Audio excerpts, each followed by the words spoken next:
and we are here with Trey. This song is Brutal Love. It's when I first heard it, I was like, I've heard this before. Where? And my uncle, he was like, I've got it. And he brings up his laptop and he searches up this Paul McCartney song. And it was perfect. From note to note, it was exactly the same. But then find out, it's actually Country Roads. No. It's a Sam Cooke song. Bring It On Home to Me. Sam Cooke? It's really it's not a cover song, but it's a cover to the melody of the Sam Cooke song. So he wrote his own lyrics over the melody. Or kind of like what Weird Al does. Or they just wrote a song and it happened to be exactly like the Sam Cooke song, and somebody happened to say, oh hey, that's a Sam Cooke song. And so they said, okay, we'll credit him. Yeah. But it's a really good song. I love doo-wop, damn it. Yeah. And this is a sad thing. I was talking to Stas about this the other night. We have a doo-wop station in town that, back when I was a young know-it-all bullshit kid who thought he knew everything about music and would talk shit about doo-wop. Oh, I don't want to listen to the doo-wop station. I would not listen to it. Well, now, when I'm old enough and I do give a shit, and I do listen to it now, they play the classic rock you hear on every other, on the Rock 103s and all that. Come on, the moment I give a damn. I love some doo-wop, man. And I love some old R&B. I love the fact that they're putting horns back in Green Day. Yeah, horns, I don't know what it is. I fucking love some horns, man. I don't know, there's something about that moment that sounded like a synthetic horn, like on a Casio. And I want to talk about intros real quick. For these albums, they've all had pretty solid intros, but this one's like a slow ride. It's a slow ride? Like if the first party you're turning the car on to get, if the first album was like you're getting in the car to go to the party, and the second album, I didn't feel much of a party, but if the second album is the party, so far, the first track on here is the Wind Down. And it really is. I dig this song though, I like it. But it builds and it's epic as shit. I mean, it's obvious where they're gonna go with their instruments and the notes, but it's well crafted. It's very well crafted, and it reminds me of the smart Green Day that actually spend time to write their fucking songs. I love this song. This is Missing You. I can't fucking stand this song. Like that. This is your normal Green Day filler. Yeah, this song is definitely a filler. How is this number 2? This should be like number 7. Exactly. That's one thing I wanted to bitch about, is the track placing on these albums just seemed so out of order. So you'll get a rockin' song and then like 3 just how are you gonna bland. follow Brutal Love with Missing You? And these lyrics are even so the Amy lazy. Winehouse song. How do you follow that sweet ass jiggy guitar thing? See, there's a big problem with the track listing on this album, and I hate this. I'm missing you. I'm missing you. And he says something like, you're not around and I'm a complete disaster. That is lazy as shit. It's just so... is lazy. Oh, there it goes. I don't know. Are Green Day writing songs? I guess what these really feel like is, you know... Let's write some hits. No, they're writing songs for the old fans and the new fans. The kids who are like 12 years old and don't know shit about anything. Yeah. And there's some good smart songs on here too for the 27-year-olds who are like, oh man, I used to dig these guys. Yeah. I still love Green Day. I still love what they do, and it doesn't disappoint me that they did this. Because a lot of people were going out there saying, well, why didn't they do another Thinking Man's record and just those were barely Thinking Man's records as far as I'm concerned. The point is, Green Day said they weren't doing one. They just wanted to write songs, and that's what they did. Yeah, and then going out and doing their pretentious albums, I thought were pretty cool. You know, it allowed 21st them century to. breakdowns.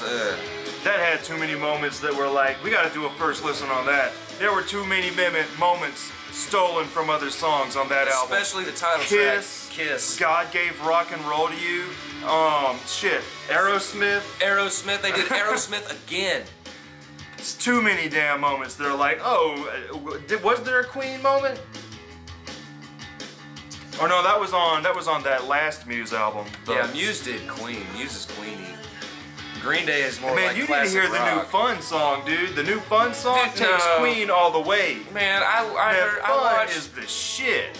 I watched it was Saturday Night Live. Fuck and they, that one song. Yeah, that. Tonight, that song shouldn't even exist. That song is like every other fucking normal song. Like, what a band you. The damn Tonight song is like the fucking go-to song for everybody. And everybody else who would hear this other Fun song It's would the be poser like, song. oh, I don't like the other songs. I just like the Tonight song. Fuck Well, you. here's one thing though.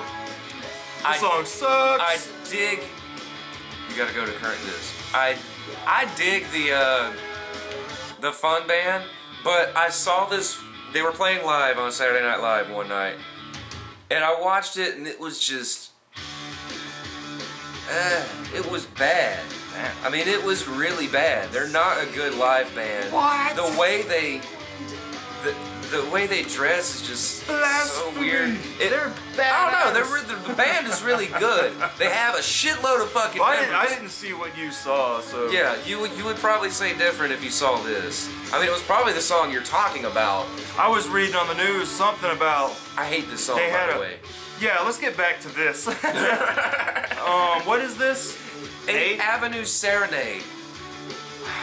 8th Avenue Serenade. And why?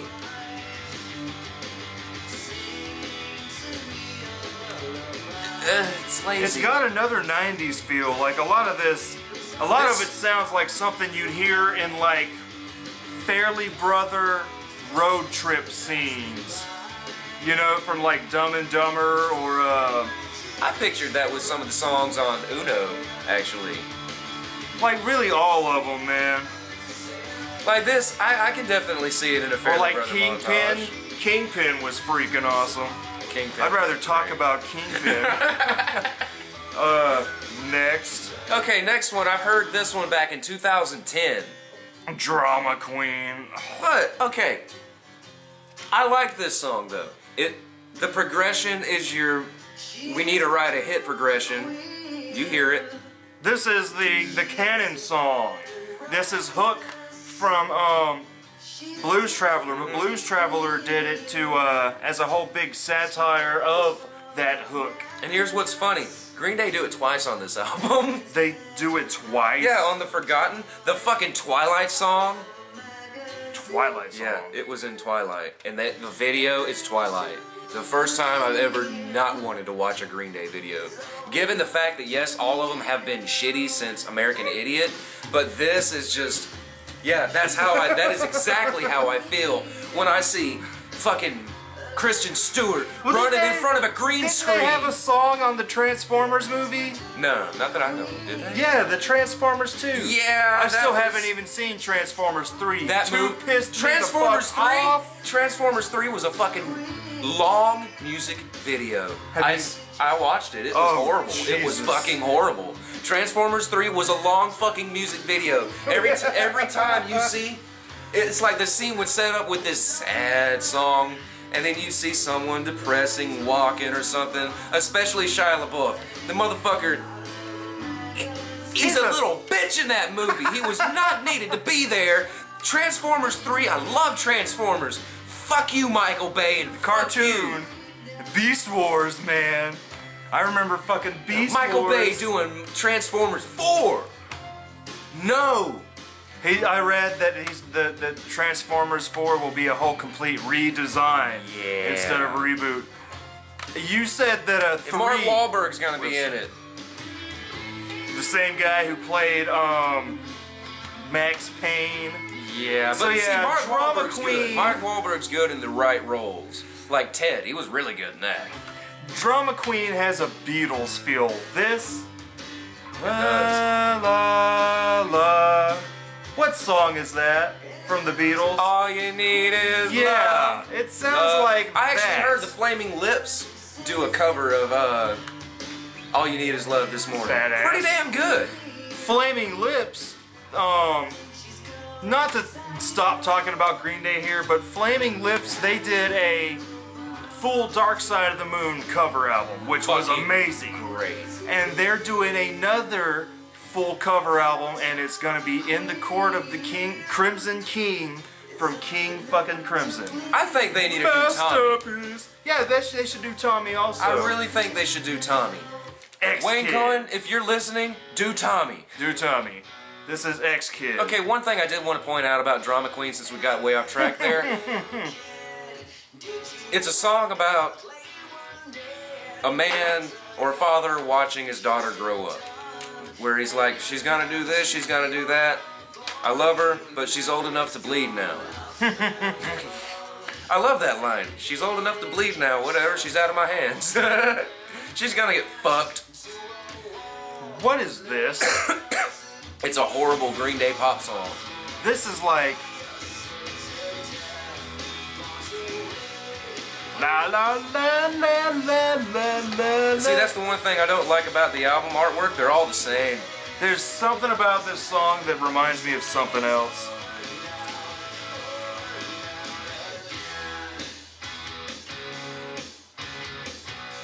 I don't know. It's not that good. So far, Trey isn't... I fucking hate this song. Sex, drugs, and violence. When I was reading about it online, it said that Mike Dirnt had the lead vocals to it, but he only sings one line, and it's horrible. It's horrible. And this song is just, all my life trouble follows me like a mystery girl. This song is lazy, and the only what I feel when they wrote this song is they were like, okay, they wrote that line, sex, drugs, and violence, English, math, and science, and they thought that was the greatest line in the world, so we got to sing it over and over and over and over and over and over, and make it beat in your fucking So is head. this like another teenager song? This is another teenager song. But the problem with me is it's catchy as shit and aggravating when they get to the chorus. And they sing it over and over and over and it gets stuck in your head and those stupid fucking lyrics get stuck in your head. I love Green Day, I really do, but they've gotten really lazy on writing songs. Here's Mike's part. Well, would you say that their earlier songs even from the Dookie era were smart? Because, I mean, to me it really sounds all the damn same. Okay. I would say they're smarter because they're coming from a person that is of age to write something like that. True that. Like something like this. True that. He should be writing.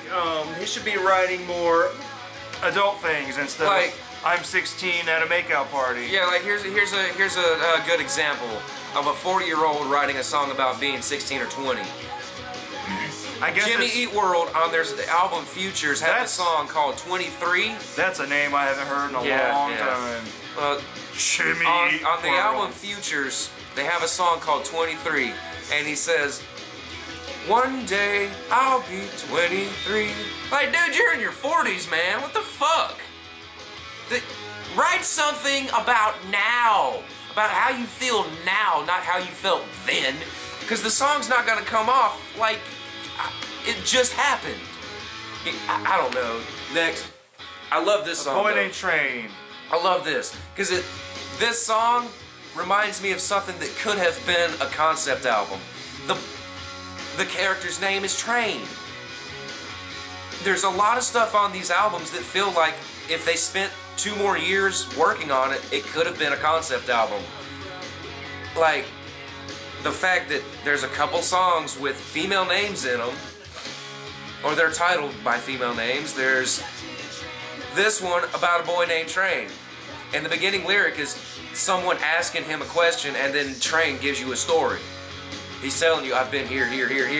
And I picture it being about a kid that doesn't know who his parents is, was just dropped off somewhere, and he's just wandering around the world just trying to find a meaning and a peace, something. This song kicks ass. Yeah, I like this song. It's really good. It's like the first song that I've actually liked so far on Trey. Is this Trey? Yeah, it's Trey. Tree. Well, actually, Brutal Love was good. Yeah. Brutal Love was good, and I like Drama Queen as much as it is the fucking pop song. I like it. This is a good song. Next, And this Amanda. is Amanda, another woman named song. Yeah, kind of. Another song about a girl. La la Yeah. la la la. I broke your heart. I did this. Where? Next. Walk away. Lazy Riding. What is this? Out here in the Teenage field. Wasteland. This Teenage Wasteland. People fight for their meals. It's a Bob O'Reilly.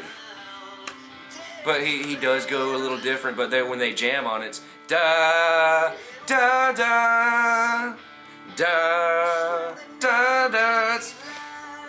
But it's not bad. I like the music. I like the progression in it, and how, I don't know, but I hate the lazy writing again. He's pretty much saying, well, don't dwell on something, just let it go. Just walk away. Yeah, that's pretty much what he's saying, and then to say it like, just walk away, that's lazy. Next, the best song on the album, Dirty Rotten Bastards. I like the name.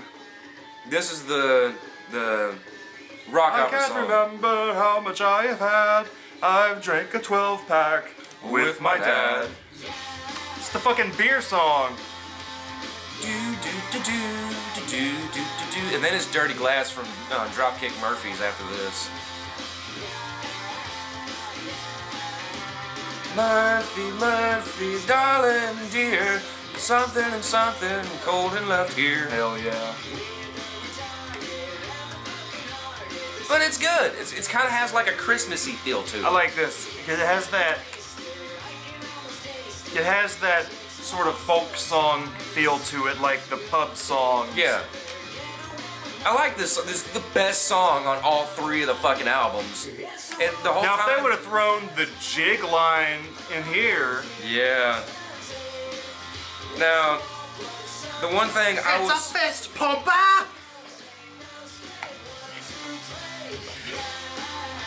It's a beer drinking song. Drinking me lots of beer. But the one thing I was hoping for these albums was that Green Day would do a song like this, at least on one of them.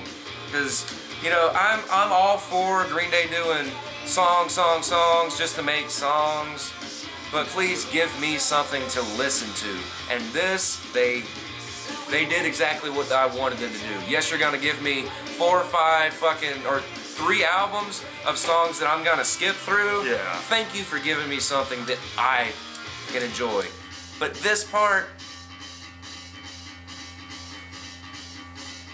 Slap at the bass. yes, Slap It Bass. This is the song with the badass bass riff that Mike Dirnt does. I've never heard him play like that. It's almost like a John Entwistle thing from The Who. But when Billy Joe starts singing in this part, Joan Jett, bad reputation. Yep. Nobody said in the studio, hey, This Joan sounds Jett. like- This part rocks.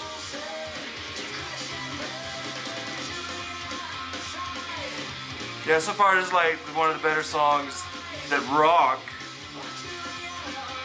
Next is 99 Revolutions. 99 Red Balloons. Yeah, 99 Red Balloons. This song I already heard before the album came out because it was on the campaign. Great fucking movie. Great fucking Haven't movie. seen it yet. It's another Will Ferrell movie. You know where Will Ferrell movies go. It's Will Ferrell humor, but it was a good Just movie. a lot of screaming. Will Ferrell humor. But This song, it's about the Occupy Wall Street thing. 99. It's a little too late Ministry for this, isn't did. it? Yeah, right? Ministries was cooler. What is it? 1, 2, 3, 4, 5, 6, 7, 8, 9, 9%ers. That's ridiculous. Red balloons. You gotta stretch it out, but it's 99 red balloons. See, when I picture, Like, this is the one political song on the album. They gave you 2 political thinking man albums, and then they're like, I don't know what to do now. I mean, dude, you can write songs about fucking Obamacare. You can write songs about Libya. You can write songs about any fucking thing that's happened in the past 3 fucking years, and the only thing you can think of is, let's write a song about the 99%. well, that is a good thing to write about because the mass media is not talking about the 99%ers movement or anything. Not anymore. They're still talking about your celebrities and what you're supposed Is it to still be going like. on? Yeah, Are they but still- nobody's saying anything Are they about still it. outside protesting? That and I shit? have no idea. I don't have cable. I just got. See, I've got cable and I haven't noticed shit, and it's not on the internet anywhere, so I don't know if it's still going on. I mean, what got accomplished? Nothing. Ugh. The Forgotten. Okay, the music video is something that really, you have to see it just to see how bad it is. There's a scene with Christian Stewart Is running. this closing time? No. That first damn. But, okay. There's a scene in the music video where Bella is running in front of a green screen, and she's Oh, this is the Twilight Zone. she's moving like this, and it's trying the special effects is trying to make it look like she's going really fast. So she's got all these swoosh marks behind her arms, and her face is funny as shit because she's like, Oh my god. she's very still, just has this dumb look on her face, like I don't know what's going on. Jesus God. And then there's the obvious scenes of Billy Joe playing the piano, the band behind him, and then a scene with the couple kissing. Fuck Twilight. I just Yeah. imagine fucking Elton John coming out and like singing his ass off over this. Elton John could put him to shame. No, here's one thing I hear when I listen to it. When I first heard this song, I was like, let's let it be. Let's let it be. It's got some Let It Be-ness in there. Let it be, let it be, let it be, let it be. That's the song. That's the hook. fucking thing again. That's what I told you. I told you they did the hook twice on this album. Now, No, no, no, no, no, no, no, no, no, no, no, no, no, no, no, Yeah. no, no, no, no. now here we've listened to all 3. Yeah. Out of all 3, what do you like more? All right. My assessment of this stuff. All right, when Green Day, like I said, I wasn't a huge Green Day fan. It was mostly him. I checked, to me, I dug him, but I wasn't like, oh my God, Green Day. And I wasn't like that, but I do like it. the Warning shit, I remember when you first bought that, that's when I was like, Green Day is probably gonna break up. And then they really didn't know what several they years wanted. later they do the American Idiot thing, and I was impressed. I was like, I can get down with that. And then the 20th Century thing came out, and I was like, nah, that's a little more of the same, but it's It was something too that long must of be a wait. heard. It was like a must be 5-year heard. wait before that album came out. And so we hear about these, and I'm like, okay, doing those 2 big grand albums allowed them to, they just wanted to get in the studio and be Green Day again. And so that's what I really got from Uno, was like everything on Uno really fit. I was like, Yeah, Uno is great. From song 1 to song 12, perfect. It's a good, solid album. I can listen to it without skipping anything. but here's where I'll say, Uno I don't falls. like Uno that much. Yeah. After hearing these two, Uno is more or less your average Green Day album. Yeah. Now, dude, Dos. I keep saying do, man. I'm trying to say Dookie. Yeah, I keep Dookie. Dos, to me, has a lot of, like, they stepped out of Green Day territory on a lot more tracks on Dos. And the rap song. And yeah, the rap song. Even though I hate the rap song, I dig it. Yeah, I appreciate the fact that And- they tried something different. And even with Trey feels a lot like Dos to me. I They think both- Trey feels more like Warning. Trey The has unfocused Green Day, like, what are we doing? Trey has a lot of very adult sounding songs like this one and the Brutal Love. Adult sounding. Like something you'd hear parents listening to in It's the adult 70s. contemporary. I mean, this song sounds like some Paul McCartney stuff. It reminds me of Wings. You know, and You can stop it now. I like these two better than Uno, but as a whole, it's the whole thing as a whole. All three albums here, I think, really are probably some of the best I've heard Green Day, and probably some of the worst. Nah, I couldn't say worst. Probably some of the more unimpressive and impressive stuff lies in these three albums to me. Yeah, it was just very, I don't know, like I said before, they released 3 albums in a short amount of time, so they didn't have enough time to actually And you craft know, these some of songs. these songs have already probably been worked on. You know, Yeah, they've in the back of their minds during practice sessions. Like, hey man, we should work on this sometime down the line. Yeah, dude, remember it. I mean, they're old, but I mean, as a whole to these albums, I say for myself, Uno is the most solid, track by track, but that doesn't mean it's the best one. I barely even remember. Like Uno, I don't know, like Troublemaker. yeah, that's the B-52's track, but like with Dos and Trey, when I listen to them, I skip tracks. Like I don't like doing that when I listen to an album. I don't want to feel that I have to skip the tracks. But like I said, if I want the definitive Green Day Uno, Dos, and Trey, I'm gonna make a playlist on my iPod and pick the songs I'm not gonna skip. Now, could you do a marathon of those three albums straight in a row? There's nothing like the smell of the flesh of a burning child. There's nothing like the taste of the flesh of a dying child. My mother said I was crazy, but I told her I'm not. The only thing better than a burning child is when they begin to rot.